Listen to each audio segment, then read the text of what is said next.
क्या आप भगवान के फरिश्ते हैं? क्या आपको भगवान को खुश करना है? तो भगवान का दिया हुआ इंसान को लौटा दें। नमस्कार, मेरा नाम डॉक्टर सलील मलिक है और मैं फेलिक्स हॉस्पिटल नोएडा में हेड ऑफ डिपार्टमेंट हूँ इमरजेंसी मेडिसिन का। और मैं आप सबको हार्दिक शुभकामनाएं देता हूँ वर्ल्ड ऑर्गन डोनेशन डे।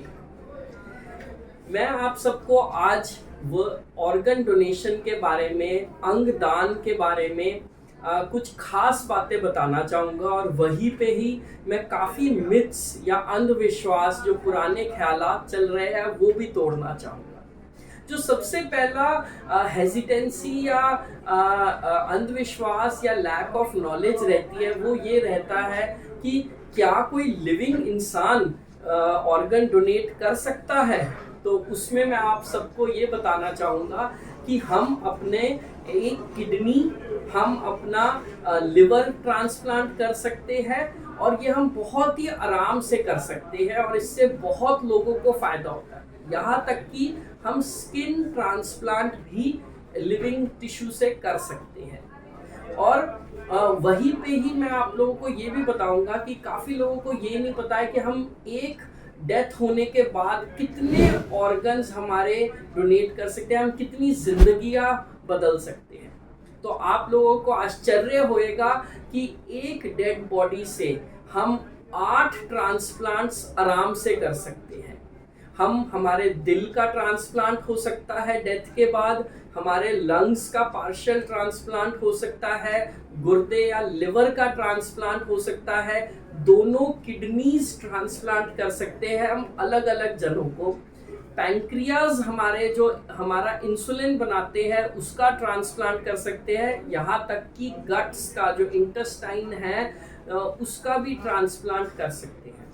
और जो सबसे इम्पॉर्टेंट और सबसे सरल ट्रांसप्लांट है वो आँखों का ट्रांसप्लांट कर सकते हैं। और आजकल तो जो कॉर्निया है उसकी अलग अलग लेयर से हम एक ही आँखों से हम 3 लोगों का ट्रांसप्लांट कर सकते हैं। तो सोच के देखिए एक इंसान के पुण्य से, ये ट्रांसप्लांट से कितने जनों की जिंदगी बिल्कुल चेंज हो सकती है, संवर सकती है। वहीं पे एक अंधविश्वास ये रहता है कि क्या जो डोनर होएगा ट्रांसप्लांट का उसकी हेल्थ में भी कमजोरी आएगी कि नहीं।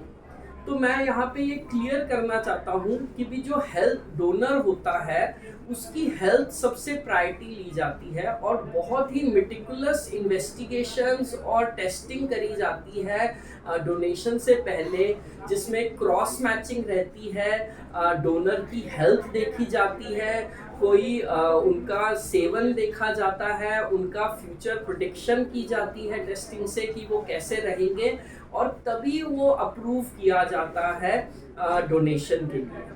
तो आपको निश्चिंत रहना चाहिए कि कोई भी हेल्दी डोनर जो रहेगा वो कुछ ही समय में बहुत जल्दी रिकवरी में ही उसके बाद अपनी नॉर्मल जिंदगी, अपना रहन सहन, अपना काम में वापस जा सकता है। वहीं पे कई हमारे अंधविश्वास हमारे रिलीजन से भी रिलेटेड है। फॉर एग्जाम्पल कि क्रिश्चियंस में कि क्या ओपन कैस्केट फ्यूनरल हम कर सकते हैं कि नहीं। तो ऑर्गन डोनेशन के बाद शरीर में कोई ऐसा चेंज नहीं आता है जिसके कारण हम ओपन कैस्केट फ्यूनरल नहीं कर सकते हैं। शरीर को बिल्कुल ही वैसे प्रिजर्व किया जाता है, बंद किया जाता है कि कोई भी चेंजेस ना आए। वही सिया लॉ में, मुस्लिम्स में 1995 में एक फतवा जारी किया गया था जहाँ पे ऑर्गन डोनेशन को परमिट किया गया था यूके में। यहीं पे हिंदुइज्म में हमारा धर्म जो कहता है उसमें धर्मा हमारा ये कहता है कि हम राइचियस एक्ट करें, वहीं पे दान करें। तो दान में सबसे बड़ा दान हमारा अंग दान रहता है और इससे हम बड़ी राइचियस थिंग धर्म नहीं पालन कर सकते हैं कि हमारे डेथ के बाद भी हम सही काम करें और लोगों की जिंदगी संवारें। सो मेरा आप सबसे ये रिक्वेस्ट है कि सब लोग अपने लाइफ टाइम में ही अप्रूवल दें, अपने रिलेटिव्स को अप्रूवल दें और फॉर्मली इसको जाके कंक्लूड करें कि भी आप अपनी डेथ के बाद हम अपने बॉडी को डोनेट करें, हमारे ऑर्गन्स को डोनेट करें हम, जिससे और लोगों का इसमें उद्धार हो। यहीं पे मैं आप लोगों को सतर्क करना चाहता हूं कि ऑर्गन डोनेशन को सेफ रखने के लिए और पायरेसी को कम करने के लिए बहुत ही स्ट्रिंजेंट लॉज है, तो हम लोकल गाइडलाइन के हिसाब से चले, लीगल और एथिकल व्यूज़ को ध्यान रखें और हम अपने डॉक्टर की करेक्ट कंसल्टेशन ले, जो एक टीम ऑफ डॉक्टर्स होते हैं जिसमें वो ढंग से पूरी बॉडी इवैल्यूएट करते हैं इन्वेस्टिगेशंस के बाद, और उसके बाद ही लिविंग डोनेशन के लिए प्रोसीड करें। धन्यवाद। Happy world organ donation day, अंगदान दिवस आप सबको मुबारक हो और आप सब लोग इस पुण्य का काम में आगे बढ़े और अपना ऑर्गन्स को डोनेट करें। Thank you.